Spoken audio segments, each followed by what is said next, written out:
ওকে, তো আজকে আমরা শিখব কি জ্যাঙ্গো রেস্ট ফ্রেমওয়ার্ক। ঠিক আছে, এটা একটা ফ্রেমওয়ার্ক যেটা আজকে আমাদের এপিআই বানানো, কি বানানো, এপিআই বানানো, এটা শিখবো। তো ফার্স্টে থিওরিটা আমরা দেখবো, দেন আমরা প্র্যাকটিক্যালি কাজ করার ট্রাই করবো। তো আমরা যখন এপিআই শিখবো, যে কোনো একটা ফ্রেমওয়ার্ক হোক, যায় যেই ল্যাঙ্গুয়েজের হোক না কেন, যেমন পাইথনের ফার্স্ট এপিআই আছে যেটা দিয়ে এপিআই ডেভেলপ করা হয়। ঠিক আছে, জ্যাঙ্গোর আবার রেস্ট এপিআই আছে, জ্যাঙ্গো রেস্ট ফ্রেমওয়ার্ক আছে, তো সেটা দিয়ে কি এপিআই ডেভেলপ করা হয়। ঠিক আছে, এরকম প্রত্যেকটা ল্যাঙ্গুয়েজের নিজস্ব ফ্রেমওয়ার্ক থাকে যেগুলো দিয়ে এপিআই ডেভেলপ করা যায়। দেন পাইথন আবার ফ্লাস্ক আছে, ফ্লাস্ক দিয়ে কিন্তু আমরা এপিআই বানাতে পারি। ঠিক আছে, তো এখন আমাদের ফার্স্টে এপিআই বানানোর আগে আমাদেরকে বুঝতে হবে এপিআইটা কী, এটা কাজটা কি, এটা কেন আমরা ইউজ করবো। ঠিক আছে, তো বলা আছে এখানে API stand for application programming interface, and API is a set of rules that allow different software application to communicate with each other. ঠিক আছে, হ্যাঁ, এইটা একটা অ্যাজ এ মেসেঞ্জার এনেবলিং এই সামথিং হাবিজাবি। তো এখন এখানে ফার্স্ট আমরা বলি এপিআইটাই। তো এপিআই কাজটা যেটা আমাদের দুইটা সিস্টেমের ভিতরে কমিউনিকেট করার জন্য আমরা একটা মাধ্যম দরকার হবে। ঠিক আছে, তখন আমরা এপিআই ইউজ করবো। যেমন আপনার মনে করেন এটা আমরা ফেসবুক দিয়ে একটা এক্সাম্পল, ঠিক আছে, সোশ্যাল মিডিয়া ফেসবুক সবাই চিনি আমরা। এখন ফেসবুকের অনেক ভার্সন আছে, ডেস্কটপ আছে, মোবাইল আছে, ওয়েব আছে, এন্ড আইওএস এর জন্য অ্যাপলের জন্য আইওএস ভার্সন আছে। কয়টা? 4টা ভার্সন। তো 4টা ভার্সনে যদি আমি কোনো একটা সফটওয়্যার ডেভেলপ করতে, 4টা সফটওয়্যার লাগবে, আমাদের 4টা টেকনোলজি লাগবে। অ্যান্ড্রয়েডের জন্য এক টেকনোলজি, আইওএস এর জন্য এক টেকনোলজি। মনে করেন অ্যান্ড্রয়েডের জন্য আমরা কটলিন ইউজ করতেছি বা ফ্লাটার ইউজ করতেছি, আইওএস এর জন্য আমাদের সুইফট, ঠিক আছে, ইউজ করতেছি আমরা, বা ওয়েবের জন্য আমরা রিয়েক্ট ইউজ করতেছি। এই যে প্রত্যেকটা যারা আলাদা আলাদা টেকনোলজি না, এর মানে কি আমার আলাদা আলাদা ডাটাবেস, ধরে নিই ওয়ান কাইন্ড অফ কি আলাদা আলাদা ডেটাবেস। তো আলাদা যে আমার ডেটাবেস হতো, এখন আমি যদি মোবাইল থেকে কোনো একটা পোস্ট করতাম, এটা আমি ওয়েবে গেলে কি পাবো? কারণ আমার ডাটাবেস আলাদা, তাহলে কি আমার পাওয়ার কোনো সম্ভাবনা আছে? নাই। অথবা আমি যদি ওয়েব থেকে কোনো কিছু একটা পোস্ট করি, কোনো কাজে মেসেজ কাউকে দেই, অথবা ওয়েবকে কাউকে আর একজন ফ্রেন্ড রিকোয়েস্ট পাঠালাম, এখন অ্যাপে এসে দেখলাম ও আবার নাই, কেন থাকবে না? কারণ আমার টেকনোলজি ভিন্ন, আমার ডাটাবেস তো ভিন্ন। এটা তো আমার বেস্ট সলিউশন না, বা এটা আমার বেটার কোনো ওয়ে না। তো আমার এমন একটা জিনিস দরকার যেটাতে আমার অ্যাপ্লিকেশন যাই হোক না কেন ডাটাবেস একটা থাকবে, যেখান থেকে সকল ডাটা চলে আসবে। আমি ওয়েব থেকে পোস্ট করব, মোবাইল থেকে আমি দেখবো, মোবাইল থেকে আমার ফ্রেন্ড রিকোয়েস্ট পাঠাবো, যেটা আমি যেন ওয়েব থেকে দেখতে পারি। ঠিক আছে, এইটা থেকে আমাদের একটা, এখন আমাদের দরকার কি তাহলে, সে একটা ডাটাবেস থেকে মাল্টিপল টেকনোলজি, মাল্টিপল আমার ডিভাইসের সাথে কানেক্ট হওয়ার জন্য, কমিউনিকেট করার জন্য একটা মাধ্যম দরকার। তখনই আমরা ইউজ করি এপিআই। ইউজ করি এপিআই। এপিআই কি করে আমাদের ফ্রন্ট এন্ডের সাথে ব্যাক এন্ডে একটা কানেক্ট করে, একটা কানেকশন করে, বিল্ড আপ করে, দেন আমাদের ডাটা ট্রান্সফার করে। ঠিক আছে, এই ব্যাক এন্ডে যে ডাটাবেসগুলো আছে, ব্যাক এন্ড কি করে, এই যে আমরা কিন্তু ব্যাক এন্ডে কি করতেছি, ডাটাবেস ডিজাইন করতেছি, ডাটাগুলো কিভাবে আমার স্টোর হবে না হবে, ডাটাগুলো আমি কিভাবে রিড করবো, এগুলো আমি কোথায় করতেছি, সব কিন্তু ব্যাক এন্ডে ডেভেলপ করতে, তাই না? তো যেই টেকনোলজি হোক না কেন, ব্যাক এন্ডে কিন্তু আমি এটা ডেভেলপ করতেছি। ঠিক আছে, তো ফ্রন্ট এন্ডের কাজ কি, এই ব্যাক এন্ড একটা এপিআই বানিয়ে দিবে, ফ্রন্ট এন্ড ও এপিআই তে হিট করে সে ডাটাগুলো গেট করবে, ডাটাগুলো পোস্ট করবে, ডাটাগুলো ডিলিট করবে, ডাটাগুলো আপডেট করবে। ঠিক আছে, তো এই কাজটাই আমরা এপিআই ইউজ করি। কে করে? এপিআই। এপিআই একটা মাধ্যম যে আমাদের দুইটা এন্ডের ভিতরে কি করে, কমিউনিকেট করে। তো এটাতে যে এই যে এপিআই এর एग्जांपल দেওয়ার জন্য সবচেয়ে বেস্ট এবং সবাই একটা एग्जांपल দেয়, সেটা হলো রেস্ট। কিসের? আপনারা যারা এপিআই নিয়ে আগে কথা শুনছেন তারা এটাও দেখছেন। ঠিক আছে, মনে করেন কাস্টমার, তারপরে কি আমাদের ওয়েটার এবং শেফ। ঠিক আছে, তো কি করলো, কাস্টমার আসলো একটা রেস্টুরেন্টে, আইসে কি দেখলো, মেনু দেখলো। ঠিক আছে, তো যেমন আমরা গেলাম একটা ওয়েবসাইটে, গিয়ে আমরা কি দেখলাম, ওয়েবসাইট বিভিন্ন অপশন দেখলাম, বাটন দেখলাম, অথবা আমার কাছে এপিআই এন্ড পয়েন্টের লিস্ট আছে, এন্ড পয়েন্টের লিস্টটা দেখো, এটা আমার মেনু।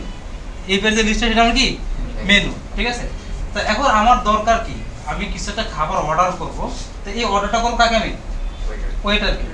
তো কোন একটা কাস্টমার যায়, সে কি করে, ওয়েটারকে অর্ডার করে। এখন ওয়েটার কি করে, সে অর্ডারটা নেয়, নিয়ে কাকে বলবে, শেফকেও দেয়। ঠিক আছে, মানে সে কোন একটা মাধ্যমে শেফকে যেটা পাঠায়, বা ডিরেক্টলি সে শেফকেই দিল, তাই না?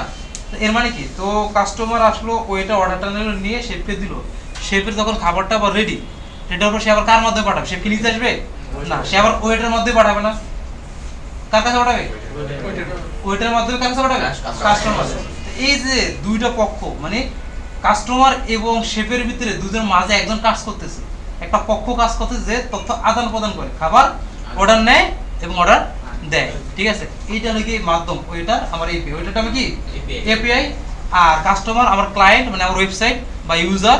ঠিক আছে, আর এপিআই কে আমি কি করি বলতেছি, আমার এই ডাটাটা দরকার, সে কি করে যায় সার্ভারের কাছে, গিয়ে বলে এই রিকোয়েস্ট পাঠাইছে ক্লায়েন্ট, তুমি লেটার পাঠাও, আবার সেটা নেয় রেসপন্স হিসাবে, নিয়ে সেটা আবার কন্টেন্টে শো করে। ক্লিয়ার বিষয়টা? এটা লিখে মূলত এপিআই এর কনসেপ্ট। দেন নেক্সট, তো এখানে এই যে সেম রেস্ট ক্লায়েন্ট, দেন এখানে আমাদের সার্ভার একটা রিকোয়েস্ট পাঠার ওয়ে কি, সেটা গেট হতে পারে, পোস্ট, পুট, ডিলেট মেথড, ঠিক আছে। আগে আমি ডাটা আনবো, আমাদের এপিআইতে মেথড টোটাল লেগে 5টা, আমরা এটাকে 4টাও বলি, ঠিক আছে। কী জন্য? তো এই জায়গার জন্য পরীক্ষা আপনি যদি কেউ কোশ্চেন করেন আপনি বলতে পারেন 5টা, আর এখানে পরীক্ষার জন্য কটা বলবেন তাহলে 4টা, ঠিক আছে, কারণ এখানে আগের কোশ্চেনে 4টা আছে, তো আপনি যদি পাস করতেছেন ওই সাইডে দেওয়া লাগবে, ঠিক আছে। আর কীরকম, গেট, পোস্ট, ডিলিট, 3টা গেলো। কী গেলো? Get, post. গেট মানে ডাটা নিয়ে আসার জন্য, কী জন্য? ডাটা নিয়ে আসার জন্য। পোস্ট ডাটা ক্রিয়েট করা, ডাটা ডাটা স্টোর করার জন্য আমরা পোস্ট মেথড অ্যাপ্লাই করি। দেন আমাদের হলো ডিলিট মেথড, ডাটা ডিলিট করার জন্য। 3টা গেলো। পুট এবং প্যাস, দুইটা আমরা আপডেট করার জন্য ইউজ করি। পুট এবং প্যাস দুটো কাজ কি? আপডেট। তো আমরা যদি চিন্তা করি গেট মানে রিড করো, তাহলে কি আমাদের রাইট করো, তারপর আপডেট করো, ডিলিট করো, 4টা মেথড। ওই হিসাব করো কটা? 4টা। আর ধরে ধরে যদি বলি এইচটিটি মেথড, তাহলে আমাদের আসে 5টা, ঠিক আছে। তো আমরা যখনই রিকোয়েস্ট পাঠাই যাই করি না কেন, ওইটা আমাদের কাছে রেসপন্স আসে জেসন ফরম্যাট। কি ফরম্যাট আসে? জেসন অথবা এক্সাম্পল ফরম্যাট, দুটো ফরম্যাট থাকে। তো সবচেয়ে ফেমাস হলো জেসন ফরম্যাট। এখন কথা হলো জেসনই কেন, কোশ্চেন আবার আসতে পারে না জেসনই কেন। এখন দেখেন আমরা এই যে প্রত্যেকটা ল্যাঙ্গুয়েজের ডেটা টাইপ থাকে, এই ডাটা টাইপের সিনট্যাক্স কি আরেকটা ল্যাঙ্গুয়েজের সাথে মিলে? একটা ডাটা টাইপের মানে একটা প্রোগ্রামিং মানে পাইথনের মনে করেন যে সিনট্যাক্সটা, ডাটা টাইপগুলোর যে সিনট্যাক্সটা, ইন্টিজার বা স্ট্রিংয়ের যেগুলোর বা ডিকশনারি যাই হোক না কেন টাপল, ওগুলোর সিনট্যাক্স কি অন্য ল্যাঙ্গুয়েজের সিনট্যাক্সের সাথে মিল আছে? না, প্রত্যেকটা নিজস্ব একটা সিনট্যাক্স থাকে। এর মানে কি, এখন আমি যদি জ্যাঙ্গোর মতো করে একটা রেসপন্স আরেকজনকে পাঠাই, জ্যাঙ্গো রেসপন্স, ও কি আর ওটা বুঝবে? না, কারণ ওটা শুধুমাত্র পাইথনের জন্য, পাইথনই বুঝতে পারে, জ্যাঙ্গো বুঝতে পারবে। তো এমন একটা মেথড দরকার, এমন একটা ফরম্যাট দরকার ডাটার, যেটা সব ল্যাঙ্গুয়েজ চিনে, সেটা হলো জেসন। জেসনকে বলা হয় ইউনিভার্সাল ফরম্যাট। কি বলা হয়? Universal format. এটা প্রত্যেকটা ল্যাঙ্গুয়েজের আছে, মানে প্রত্যেকটা প্রোগ্রামিং ল্যাঙ্গুয়েজে কি আছে? একটা ফরম্যাট আছে, সেটা জেসন ফরম্যাট, যেটা সবাই বুঝে। সেজন্য যে কোনো ডাটা মানে দুটা এন্ডের সাথে কমিউনিকেট করার জন্য অলওয়েজ জেসন ইউজ করে। কি ইউজ করা হয়? জেসন ফরম্যাটে ডাটাগুলো আদান প্রদান করা। ডাটা পোস্ট করবো জেসন ফরম্যাট, ডাটা গেট করবো জেসন ফরম্যাট, ঠিক আছে। এখন কি স্যার এক্সএমএল আর ইউজ হয় না? না, আমি দেখি না এক্সএমএল এর কাজ। ওকে, নেক্সট চলে আসে আমরা হোয়াই নিড এপিআই। ওই যে বললাম কমিউনিকেশন বিটুইন অ্যাপ, আমরা দুইটা অ্যাপের ভিতরে কমিউনিকেট করার জন্য আমি কি করতে পারি? এপিআই ইউজ করতে পারি। সেভ টাইম অ্যান্ড এফোর্ট, ঠিক আছে। যেমন আমাদের টাইম সেভ করতেছে এবং এফোর্টটা কমাইতেছে, ঠিক আছে, এপিআই বানালে। ধরুন আমাদের secure access to data, connect front end back end, ঠিক আছে। মনে করেন এপিআই বানালে সুবিধা কি, এই যে সিম্পল একটা সাথে ওয়েদার, আমরা অ্যাপগুলো দেখি না, ওয়েদার অ্যাপ, সবাই কি বারবার কি ওয়েদার অ্যাপ বানাবে? এই গুগল ম্যাপ, মনে করেন আমার একটা ম্যাপ দরকার, তাই বলে আমি নিজের মতো একটা ম্যাপ বানাবো না। এই পেটা হয় কি, আপনার মনে করেন একটা সিস্টেম, একটা ফিচার আপনি ডেভেলপ করবেন, ঠিক আছে। এই ডেভেলপ করে এটার আপনার ফিচারটাকে বাকিরা যেন ইউজ করতে পারে, তাদের একটা এপিআই এন্ড পয়েন্ট বের করে দিবেন। কারণ সবার পক্ষে তো এসব বড় বড় টেকনোলজি বানানো পসিবল না।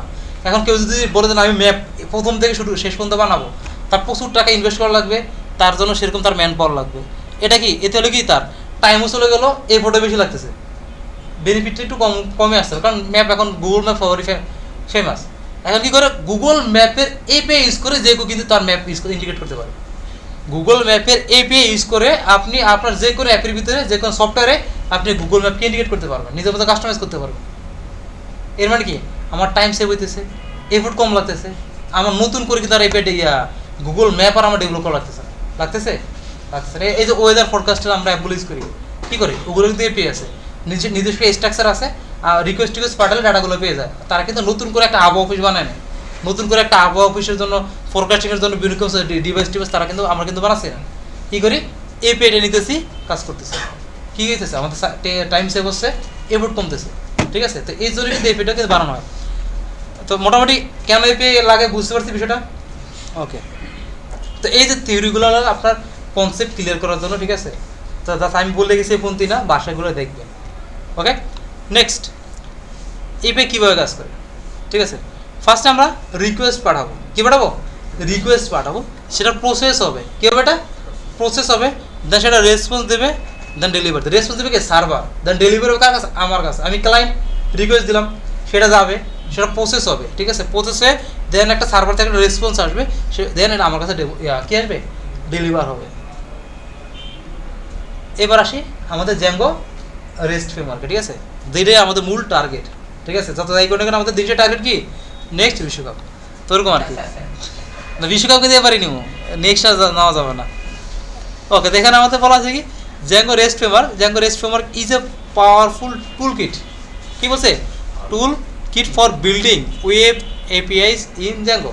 এখন টুল কিট কেন বলে, এটার এক্সপ্লেনেশন আছে অনেক বড়, তা আমি যতটুকু মনে আছে অনেকদিন ধরে বলি না। তো টুল কিট হলে গিয়ে আপনার মনে করেন একটা সিস্টেম ডেভেলপ করতে যা যা দরকার এটার ভিতরে সব কিছু আপনার আছে, ঠিক আছে, তো এটা আরও এক্সপ্লেনেশন আছে, এটা আপাতত খেয়াল নেই।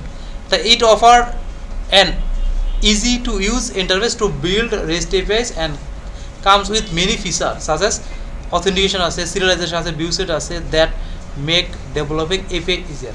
কালকে আপনার একটা কথা বলছিলাম আর কি, যে ফ্লোতে যে জ্যাঙ্গোর অন্য এপিআই আমি ইউজ করি নাই, আমি শুরু বলতে পারবো না অন্য যেগুলোতে এপিআই ডেভেলপ করে এগুলো কেমন। আপনার জ্যাঙ্গোতে এপিআই ডেভেলপার এত ফিচার দিয়ে আছে, আপনি একটা কাজ 3 লাইনে করতে পারবেন, একটা কাজ আপনি চাইলে ভেঙে 10 লাইনে, মানে একটা ফিচার আপনি ইমপ্লিমেন্ট করবেন, ওই জিনিসটা আপনি 3 লাইনে শেষ করে ফেলতে পারবেন, এমন মেথডও কিন্তু জ্যাঙ্গোর এপিআইতে দিয়ে দিয়েছে। এবং আপনি চাইলে ওই জিনিসটাকে আবার 10 লাইন লিখে, মানে রেসপন্স আপনি একটাই পাবেন, কোড কম বেশি, ঠিক আছে। তো এগুলোতে রিজন আছে, কারণ আমাদের অনেক সময় লাগে যে আমি একদম মানে কি বলে ফুল কন্ট্রোলস আছে, মানে আমি একটা এপিআই বানাবো, আমার ফুল কন্ট্রোল দরকার, একদম ফুল কাস্টমাইজেশন আমি ইজিলি করতে পারি, সেই মেথড দিয়ে দিয়েছে, এবং আপনি ইজিলি করে ফেলতে পারেন, সেই মেথড আছে, ঠিক আছে। দেন কি ফিচার অফ ডিআরএফ, মানে জ্যাঙ্গো রেস্ট ডিআরএফ মানে কি, আপনার নাম শুনবেন অনেক জায়গায় দেখবেন শর্ট ফর্ম থাকে, ডিআরএফ লেখা থাকে, সো এটা ফুল ফর্ম মানে কি জ্যাঙ্গো রেস্ট ফ্রেমওয়ার্ক, মানে আমাদের জ্যাঙ্গোর এপিআই বানানোর যে ফ্রেমওয়ার্কটা সেটা। সিরিয়ালাইজার, এই সিরিয়ালাইজারটা কি, প্রত্যেকটার জন্য এপিআই কি আলাদা, প্রত্যেকটা যেমন জ্যাঙ্গো ডটনেট এগুলো কি আলাদা আলাদা এপিআই, জ্যাঙ্গো প্রত্যেকটার জন্য কি আলাদা এপিআই, যেমন এক্সাম্পল দেন, জ্যাঙ্গোর জন্য ডিআরএফ মানে রেস্ট ফ্রেমওয়ার্ক, বা আবার কি ডটনেটের জন্য আলাদা, হ্যাঁ প্রত্যেকটা ল্যাঙ্গুয়েজের প্রত্যেকটা ফ্রেমওয়ার্কের নিজস্ব আবার এপিআই বানানোর টেকনোলজি আছে, তবে সবারই রেস্ট ফ্রেমওয়ার্ক আছে, কিন্তু সবাই রেস্ট ফ্রেমওয়ার্ক আর এপিআই হয় না, ঠিক আছে, 300 সবাইকে তো রেস্ট ফ্রেমওয়ার্কই আসে। তো এখন বলছে সিরিয়ালাইজার আছে, ভিউ আছে, ইউআরএল রাউটিং আছে, মানে 3টা কি কম্পোনেন্ট আছে আমাদের ডিআরএফ। সিরিয়ালাইজার কি, এখন মনে করেন আমরা এই যে জ্যাঙ্গোতে আমরা কাজ করি, জ্যাঙ্গোতে কাজ করতেছি, আমরা ডাটা গেট করার জন্য মডেল নাম dot object dot get method চালাই, ডাটা ক্রিয়েট করার জন্য মডেল নাম ডট অবজেক্ট ডট ক্রিয়েট চালাই, এগুলো কার, জ্যাঙ্গো নিজস্ব ওআরএল, এগুলোর ল্যাঙ্গুয়েজটা কার, জ্যাঙ্গো বা পাইথনের, জ্যাঙ্গো বা পাইথন যেটা বুঝতে পারবে, তাই না, জ্যাঙ্গো পাইথন কি এটা বুঝতে পারবে। তো এখন সেক্ষেত্রে আমার এই যে আপনার টপিকসগুলো, মানে এই যে বিষয়গুলো, এগুলো তো আবার অন্য ল্যাঙ্গুয়েজ বুঝবে না। এই যে আমি কীভাবে model dot object dot gate, এটা কি অন্য ল্যাঙ্গুয়েজ বুঝবে, বা ডাটাটা গেট করে আনার পরে যে একটা ফরম্যাটে থাকে এটা তো অন্য ল্যাঙ্গুয়েজ বুঝবে না। যেমন আমরা যখন কুয়েরি করে ডাটা নিয়ে আসি ডাটাবেস থেকে, ওইটা কুয়েরি সেট আকার আসে, কী আকার আসে, কুয়েরি সেট ও নির্দিষ্ট একটা ফরম্যাট, ওই ফরম্যাট অন্য ল্যাঙ্গুয়েজ বুঝবে না। আমার ধরো কি একটা গ্লোবাল ফরম্যাটে নেওয়া, সেই ফরম্যাটের নাম কি আমাদের বললাম, জেসন। আর এই যে জেসনে কনভার্ট করার জন্য আমরা ইউজ করবো সিরিয়ালাইজার, ইউজ করবো সিরিয়ালাইজার, মানে কেউ একটা রিকোয়েস্ট পাঠালো আমার এই ডাটা দরকার, সাপোজ আমার একটা স্টুডেন্ট মডেল আছে, এখন কেউ বললো আপনার ডাটাবেসের ভিতরে সবগুলো স্টুডেন্ট ডাটা আমার লাগবে, তো আমরা কী করবো, model dot object dot all, মানে সব ডাটা চলে আসছে। এখন অন্য ল্যাঙ্গুয়েজকে এই যে ডাটাটা পাঠালো এই স্ট্রাকচার সে বুঝবে না, আমাকে এটা কী করতে হবে, ফরম্যাট করতে হবে, কী করবো আমরা, জেসনে ফরম্যাট করবো, এই জেসনে ফরম্যাট করতে আমরা সিরিয়ালাইজার ইউজ করবো, গেল এটা। এখন মনে করেন অনেকটা আমার রিয়েক্ট দিয়ে আমি একটা ওয়েবসাইট বানালাম, ওখান থেকে ফর্মের মাধ্যমে ডাটা সাবমিট করাবো, আমি কী করবো, ফর্মের মাধ্যমে ডাটা সাবমিট করবো, সেটা আমি ডাটাবেসে স্টোর করবো। এখন রিয়েক্ট থেকে ডাটাটা যেইভাবে আসে ওইটা তো আমার জ্যাঙ্গো বুঝবে না, ও বুঝবে রিয়েক্টের যে কোড স্ট্রাকচার ওটা তো জ্যাঙ্গো বোঝার কথা না, কারণ ওটা ও ল্যাঙ্গুয়েজ, এটা ওর ল্যাঙ্গুয়েজ, ঠিক আছে। এখন এর মানে দরকার কি, আবার সেম ফরম্যাট দরকার, কি দরকার, জেসন। সো রিয়েক্ট যখন ডাটা পাঠাবে ব্যাকএন্ডে, ও জেসনে পাঠাবে, কিসে পাঠাবে, জেসনে পাঠাবে, কারণ এই জেসন তো আবার ডাটাবেসে সে স্টোর করবে না। এখন কী করবে, এই জেসনকে আবার কী করে আপনার যে জ্যাঙ্গোর যে ডাটা, মানে জ্যাঙ্গোর যে ফরম্যাট, ওই ফরম্যাটে কনভার্ট করবে, ঠিক আছে। সো সিরিয়ালের কাজটা কি, আমাদের কমপ্লেক্স ডাটাকে জেসনে কনভার্ট করা আর জেসনকে কমপ্লেক্স ডাটাতে কনভার্ট করা, মানে রিভার্স করা মেথড, দুটোই কিন্তু এই সিরিয়ালাইজার করে থাকে আমাদের। ভিউ যেখানে আমরা লজিকগুলো লিখবো, যেটা অলরেডি আমরা লিখে আসছি। ইউআরএল যেখানে আমি রিওয়ালটা বানাবো, জাস্ট নতুন কনসেপ্টটা কি সিরিয়ালাইজার। এখন ফর্ম পারি আমরা, ফর্ম ডট পাই, তাহলে সিরিয়ালাইজার পারেন আপনি। জাস্ট ফাইলের নামটা চেঞ্জ করেন, ফর্ম ডট পাইরে রিনেম করে লাগাই দেন সিরিয়ালাইজার ডট পাই, আর ব্র্যাকেটে দিচ্ছেন কি ফর্ম ডট কি দিচ্ছেন মডেল ফর্ম, লাগাই দেন সিরিয়ালাইজার ডট মডেল সিরিয়ালাইজার, শেষ, সিরিয়ালাইজার হয়ে গেছে। আপনাদের বলছিলাম না ফর্ম শিখছেন, ফর্ম পারছেন মানে আপনি এপিআই অনেকটা বেড়ে গেছেন। আমরা ফর্ম যে স্ট্রাকচারে কাজ করে এপিআই এর ফাংশন বেস এপিআই সেমভাবে কাজ করে, বুঝে গেছে? এবার চলে আসি হোয়াট ইজ রেস্ট। এই যে আমরা একটু বলছিলাম রেস্ট ফুল এপিআই বা rest API, Zango REST framework. Rest কি?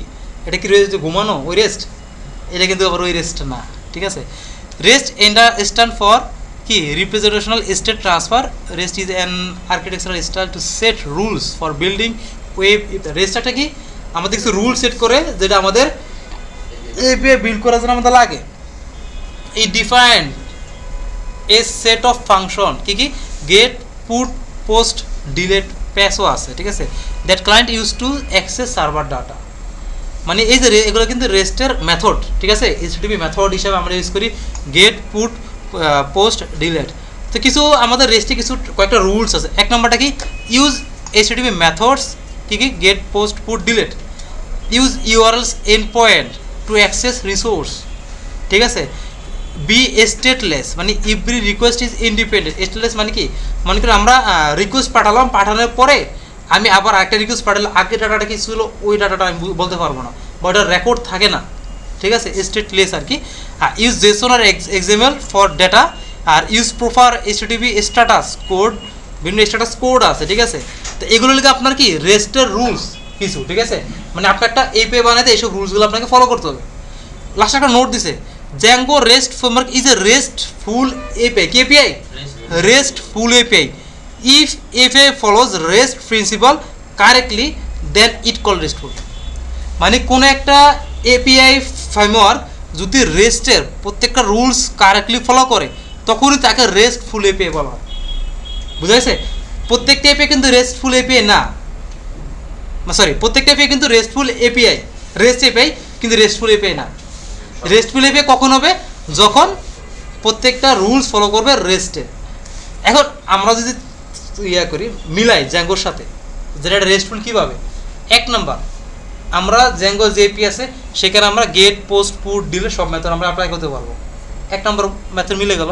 দুই নম্বর ইউআরএলস রাউটিং, আমাদের ইউআরএলস আছে যেখানে আমরা ইউআরএলসগুলো বানাবো বা এন্ড পয়েন্ট বানানোর আমাদের একটা কি ইউআরএল ডট পাই নামে একটা ফাইল আছে। দুই নম্বর মিলে গেল। তিন নম্বর স্টেটলেস। স্টেটলেস কি মনে করেন আপনি গেট রিকোয়েস্ট পাঠালেন একবার, আবার যখন পাঠাবেন আগে কোন ডাটা পাঠিয়েছেন সেটা আপনি দেখতে পারবেন না। কিন্তু আমরা নর্মাল যে টেমপ্লেট বেস কাজ যখন করছি আমরা লগ ইন করার পরে, এখানে কিন্তু আপনি লগ ইন করার পরে কিন্তু আপনার আপনি মনে করেন কি লগ ইন করলেন ফার্স্টে, দেন ডাটা গেট করলেন, এখন কার ডাটা ওটা পাবেন না, কারণ লগ ইন করছেন মানে ওই বন্ধু শেষ। এরপর আপনাকে ডাটাটা রেকর্ডটা দূর রাখার জন্য অন্য মেথড ইউজ করতে হবে, আপনাকে তখন টোকেন ইউজ করতে হবে, জেডব্লিউ ইউজ করতে হবে, তখন আপনি স্টেট ধরে রাখতে পারবেন যে এটা কার রেকর্ড বা কার ডাটা এটা রাখতে পারবেন, কিন্তু নর্মালি স্টেট থাকে না, ঠিক আছে? তারপরে হচ্ছে আমাদের ইউজ জেসন, অলরেডি আমরা জেসন ইউজ করতেছি। তারপর হচ্ছে আমাদের use proper HTTP status code, আমাদের এই যে যখন ডাটা ক্রিয়েট হয় তখন 200 ডাটা না পারে 401, ঠিক আছে 404, এরকম বিভিন্ন রকমের আমাদের স্ট্যাটাস কোড আমাদের আছে। এর মানে কি আমাদের এই প্রত্যেকটা রুলস কিন্তু আমাদের ফলো করতে হয় জ্যাঙ্গো এপিআই বানানোর ক্ষেত্রে। তাহলে কি জ্যাঙ্গো রেস্টফুল এপিআই হয়ে গেল? বিষয়টা বুঝতে পারছি? দেন থ্যাংক ইউ।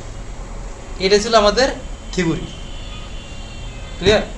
অনেক পক পক করছি, ঠিক আছে? তো বিষয়টা কি আপনাকে এপিআই নিয়ে কাজ করতে হলে বেসিক কনসেপ্ট থাকা লাগবে। না আপনি এপিআই নিয়ে যদি কাজ করেন আপনি আর আপনাকে এপিআই নিয়ে কাজ করতে, আপনি যদি মনে করেন ডেভেলপমেন্টের সেক্টরে আমি থাকবো, তাহলে আপনাকে এপিআই যদি কাজ করেন, যদি আর নাই কাজ করতে হবে, যদি আর নাই, যদি মারা গেছে আপনাকে কী করতে হবে? কাজ করতেই হবে। সো কাজ করতে হলে আপনাকে এই কনসেপ্ট বুঝতেই হবে। একটা এপিআই কীভাবে কাজ করে, এপিআইটা কী, কীভাবে কাজ করে, এগুলো সব আপনাকে জানতে হবে, বুঝা গেছে? তো এটা ছিল আমাদের থিওরি।